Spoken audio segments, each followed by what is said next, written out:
E aí, pessoal, tudo bem? Como vocês estão, amigos traders? Aqui é o Stormer na área, tudo bem? Vamos falar um pouquinho sobre day trade. Amanhã a gente fala sobre swing trade, tá? Mas vamos falar um pouquinho como eu gosto de operar gaps. E isso também é importante porque também pode funcionar em gaps que apareçam no gráfico diário.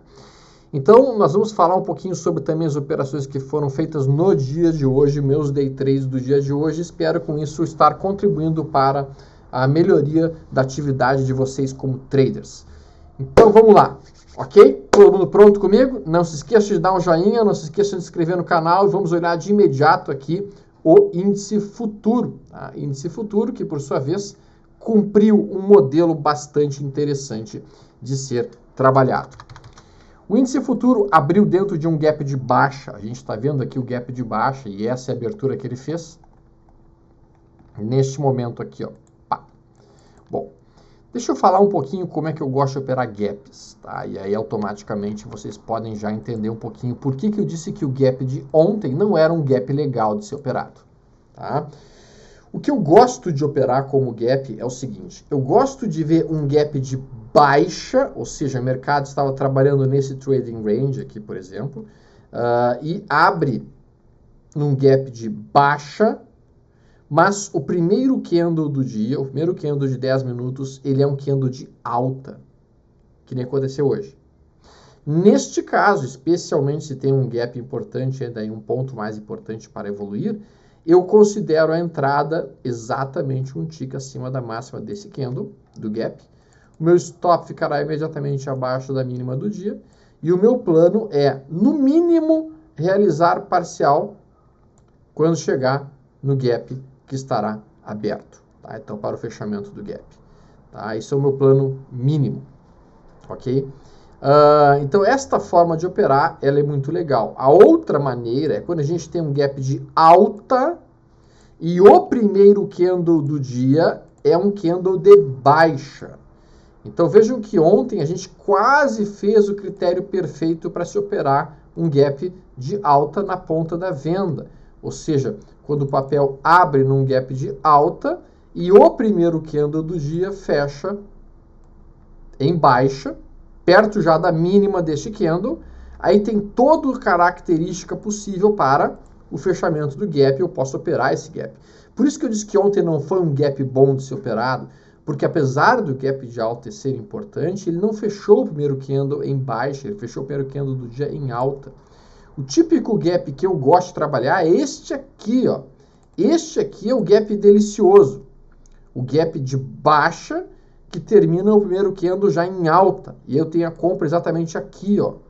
Esse tipo de operação ele é fantástica de ser feita, tá? Ou, por exemplo, um gap de baixa, de alta que fecha perto da mínima. Esse aqui não fechou perto da mínima, então ele não está bom de ser operado.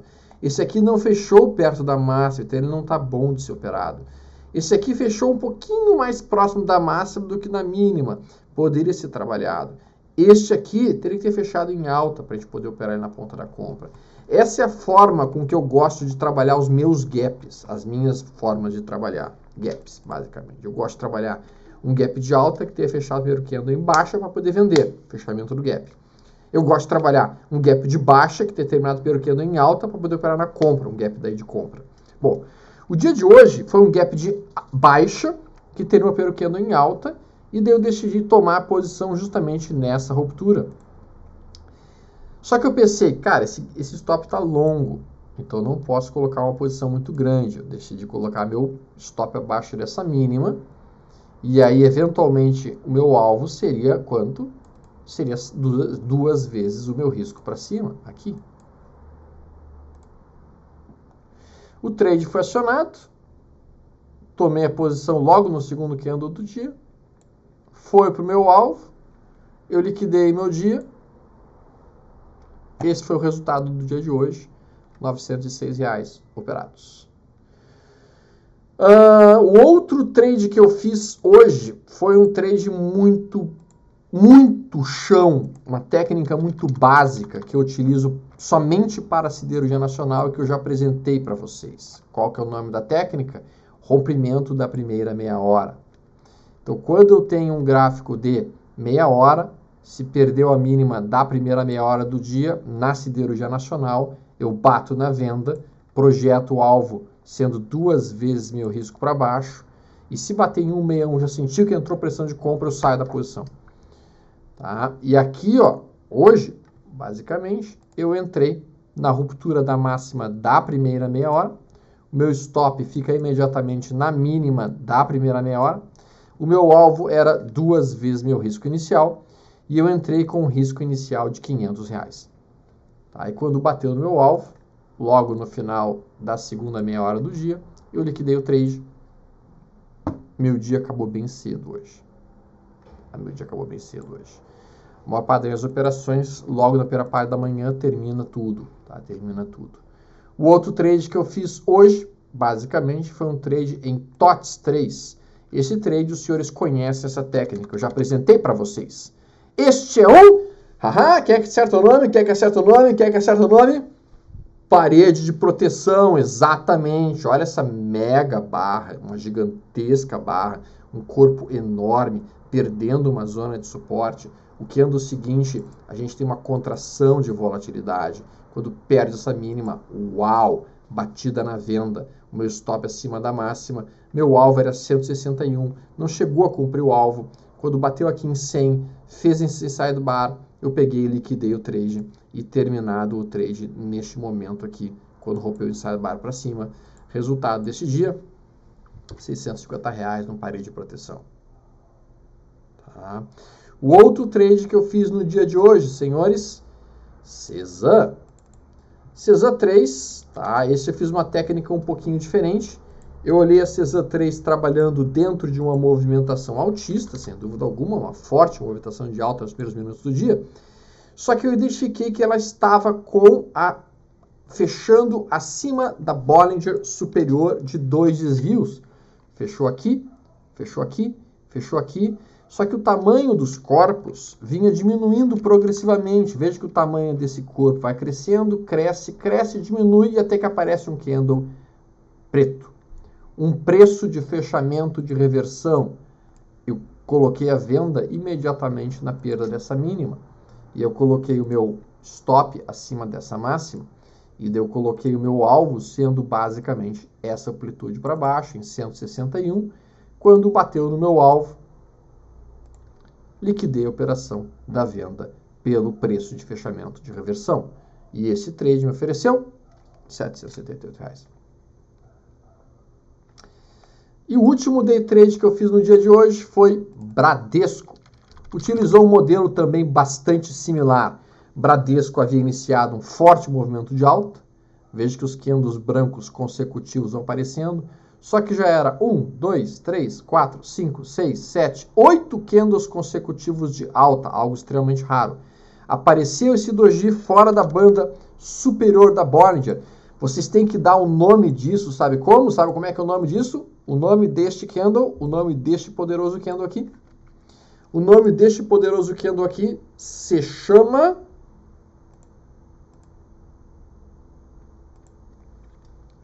Carol, vem cá aprender esse candle aqui, Carol, que esse aqui tu não conhece. Vem cá. Carol é minha filha, volta e me ensino para ela algumas técnicas de trading. Quando a gente tem um candle que tem a sua abertura, o seu fechamento, a sua máxima e a sua mínima, e todos esses 4 conjuntos estão acima da banda superior da Bollinger, como a gente está olhando aqui, isso aqui recebe o nome de Estrela da Morte. Estrela da Morte. Tan, tan, tan, tan, taran, tan, taran. Lord Vader entrando para destruir qualquer comprador que apareça. O nome desse setup, então, é Estrela da Morte. Tá? Pode falar, aprendeu? Como é que a gente opera isso? Eu vou só mostrar como é que a gente opera isso. Eu opero isso da seguinte maneira. Quando perde esta mínima aqui, bato na venda. Eu sei, é uma operação contra a tendência. Eu sei, é arriscado. Eu sei, tem que ter coragem para vender contra um movimento de forte alta tão importante assim. Mas, afinal de contas, ser trader implica também em algumas atitudes mais ousadas. E o meu alvo é 2 vezes o meu risco projetado para baixo. Belíssimo trade. E aqui, R$509 nessa operação.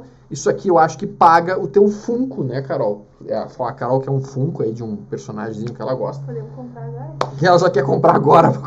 Não, some daqui. Depois a gente conversa um pouco mais. Mas isso aqui já pagaria o Funko da Carol, sem dúvida alguma, né, que ela estava a fim de ganhar. Muito bem. Então, esta é a estrela da morte, padrão que eu utilizei dentro do Bradesco para fazer este trade específico aqui. Tá? Além disso tudo, eu quase operei esse ETC3, mas não fiz esse trade. E tem um trade que eu perdi, gente. Sério, Stormer? Fala sério aí, cara. Sim, eu perdi este trade. Eu perdi o trade de Susby. Não. Por quê? Por que eu fui perder esse trade?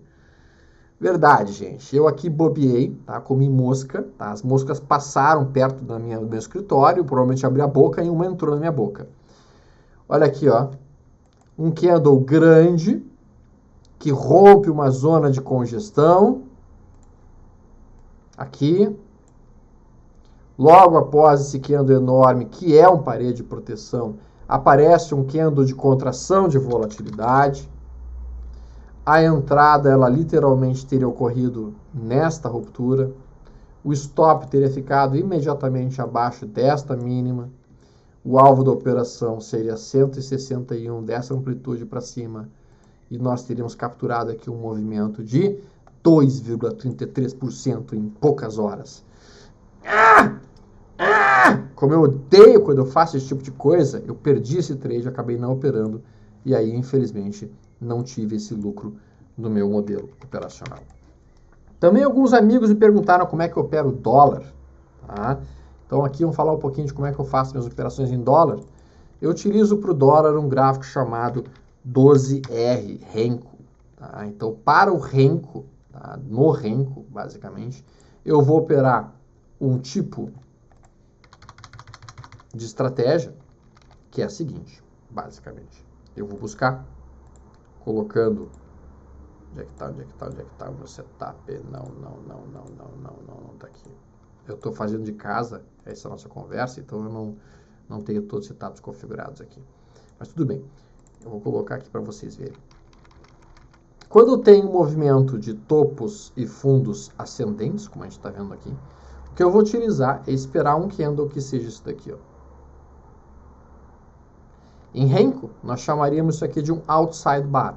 Um candle que tem a sua mínima menor que a mínima do candle prévio e consegue fechar acima do candle prévio. A ruptura acontece e o ponto de entrada ocorre aqui, assim como tem um ponto de entrada aqui, assim como tem um ponto de entrada aqui, assim como tem um ponto de entrada aqui, certo? Então a minha tomada de posição inicial no dia de hoje foi aqui, quando rompeu essa máxima. E aí nesta ruptura eu coloco o meu stop abaixo desta mínima, eu trabalho super leve no dólar, eu sou extremamente medroso no dólar, e quando bate aqui em 161, eu saio de toda a posição. Tá? Então essa operação aqui me ofereceu 25 pontos. 25 pontos. Aqui está o meu resultado do dia, tá? R$365. Tá? Eu fiz uma realização parcial, eu entrei com 2 contratinhos, realizei parcial aqui, em 100% do risco para cima, depois terminei aqui.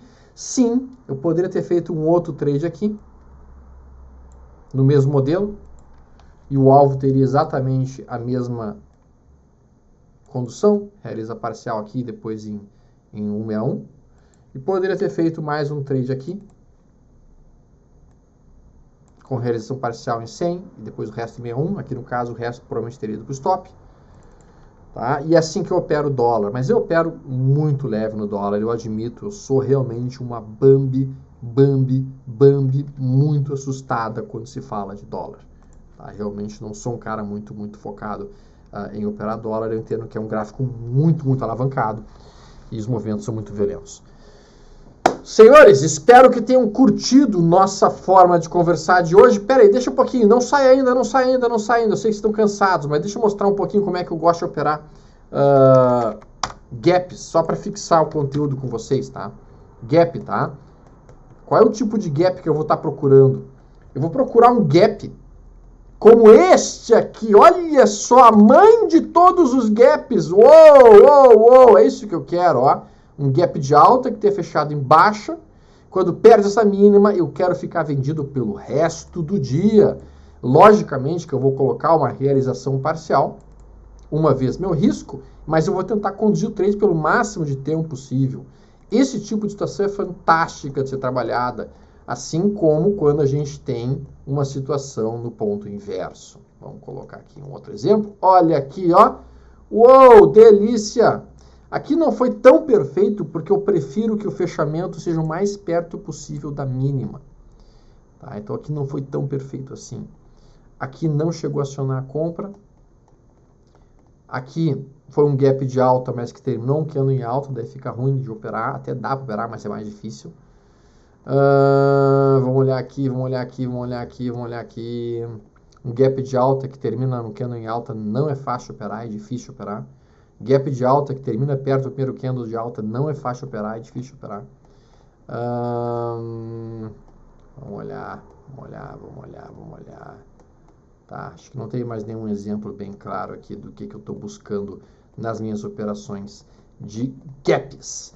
Galera, então é isso. Tudo de bom para todos os amigos. Se vocês curtiram, deem um joinha, inscrevam-se no canal, compartilhem com os amigos. E um grande abraço para todos vocês. E não se preocupem, logo em seguida vamos falar sobre long and short.